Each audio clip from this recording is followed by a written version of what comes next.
Wave behaviors at boundaries. So a boundary is just something different, right? So I have a wave that's going and it hits a wall, or it goes from one medium to another, shallow water to deeper water, air to water. And a lot of things can happen. It can either be reflected, meaning it can bounce off.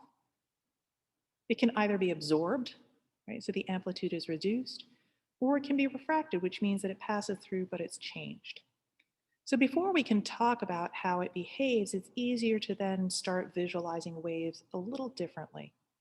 So this is a transverse wave, and we're just going to pretend that everything is a transverse wave for now. One thing that this doesn't show me is it doesn't show me which direction it's going. So oftentimes we'll use an arrow, like a vector. So if I'm looking down at something and I plop a stone into calm water, it will make ripples that look like this. So one way of showing that movement is I have a bunch of arrows moving, radiating away from a center, showing the direction of what we call the wave fronts. The wave fronts are basically the crest, that first crest that is moving. If I have just it in a concentric circle like this, I can show it like this. So I can show the shape of the wave itself, whether it's concentric circles, half circles, or just a line of waves by showing these rays. So the nice thing about the rays is that they can show the direction. The problem is that they can't show a change in wavelength or the amplitude or the speed, right? Just the direction. The problem with the crests and lines is that can it get messy, right? So if I'm showing this, I'm showing lots of waves starting to interfere with each other, it can get messy, but it shows the wavelength and it kind of shows the speed, right? The closer they are packed together, or what you have to understand is that when you have this crest trough line is that the lines are going to be the crests and the area right in between two crests is going to be the trough. So again, it's as if I'm looking above something. I see the crests, I don't see the troughs as much. So the first thing that can happen when waves meet something is that they might meet another wave. And so what happens is you have interference, or it's also called superposition. So there are two major ways that waves can interact. They can be constructive interference, in which they meet each other in phase. So when they do, I'm basically adding the waves. So if you've ever seen ocean waves, so when you have an incoming wave and an outgoing wave, and the two crests meet each other and you see this ploof of water that just sort of spurts up, that's constructive interference. What you're not seeing is a similar trough when those waves pass. Destructive interference is where I have cancellation, right? So I have one wave passing in and another wave passing this way, and the crest of one meets the trough of the other, and you just get perfectly smooth surface. Again, if you've looked at ocean waves long enough, you also see that phenomenon, an outgoing wave, an incoming wave meeting an outgoing wave, and you just have like, it's as if they're sliding over each other and you don't see any sort of wave pattern. That's destructive interference. And then you can have everything in between, right? I can have waves that aren't exactly the same amplitude, or they're not quite hitting in phase or out of phase. And so you can get a combination of constructive and destructive interference. They can get really weird wave patterns that way. So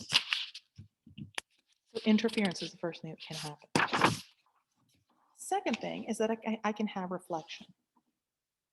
So reflection can either hit what's called a fixed end or a free end. So imagine a rope and one end is attached to a pole. So fixed end, I'm tying it to that pole and that end is not going to move. So when I send a pulse there, when it hits this, the reflection that I get is going to be inverted. So if I sent a pulse of a crest, it comes back as a trough. If I have perfect reflection, then the amplitude should stay the same and the speed should stay the same as well. Similarly, if I send in a trough, it will come back as a crest. So that's if I have a fixed end. If this rope, however, is attached to a ring on the thing, so this end of the rope can move up and down freely, right? It's not going to sag because of gravity. We're just going to pretend it's weightless, but it can go up and down.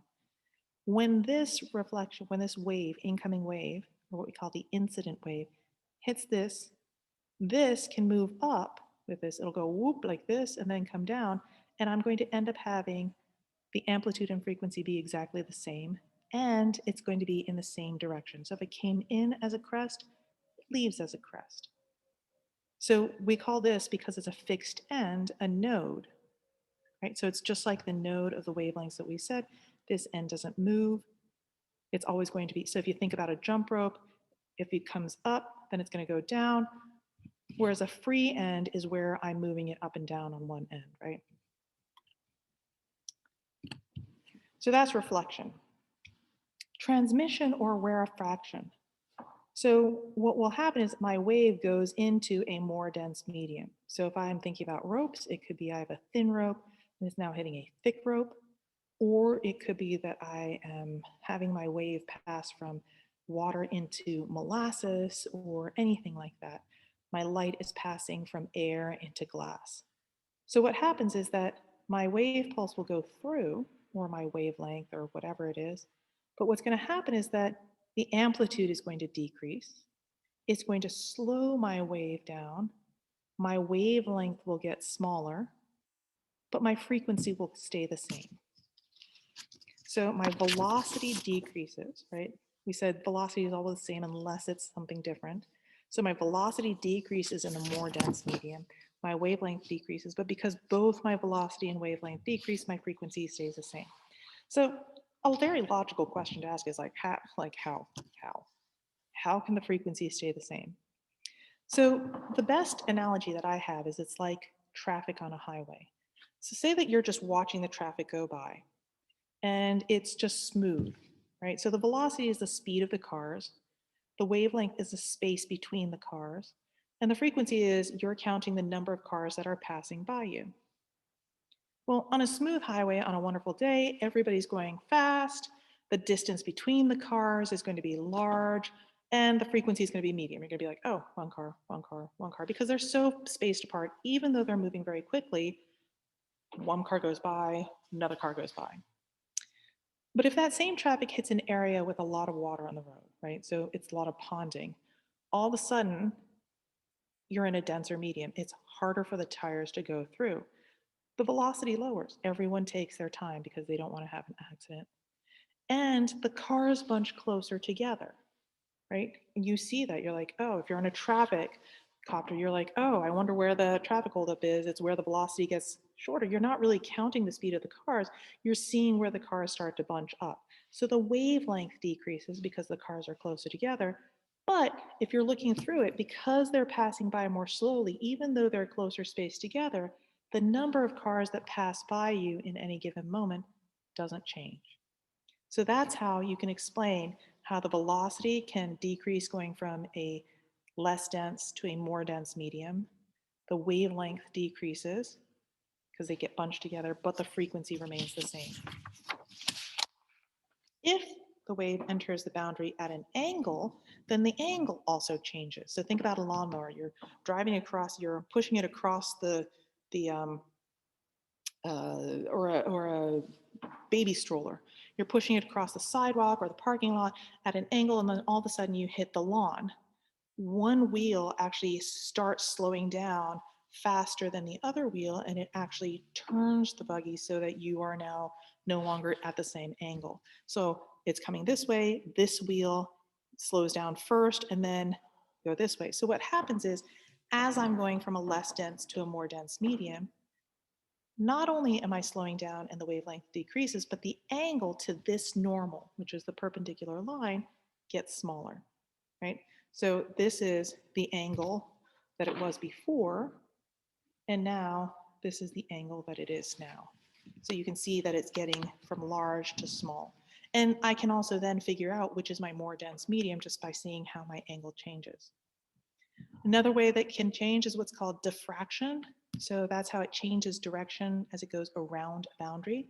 So if this is my boundary and I have a tiny hole, I have my waves coming in, then I just have just this part of the wave coming through and it comes out in concentric circles. Again, you can see this in the ocean when it starts to hit like a sandbar or a rock or something. Or sometimes as my wave comes through, it will seem to bend around an object as well. Again, it's great that we live near the ocean because a lot of times people have much better understanding of waves because they've seen this in action. So the different ways that you can have a wave changes. You can have interference where two waves hit each other. You can have constructive or destructive interference. You can have reflection, and that reflection can either be a fixed end or an open end. You can have refraction, where it bends, where it changes the speed of the wave, and you can have diffraction. And honestly, whenever you have waves encountering boundaries, you'll often have a mix of things. Like you'll always have some sort of reflection. You may have some refraction, you may have some diffraction, that type of thing. But you will have a combination. Usually we're looking at what the most pronounced effect is.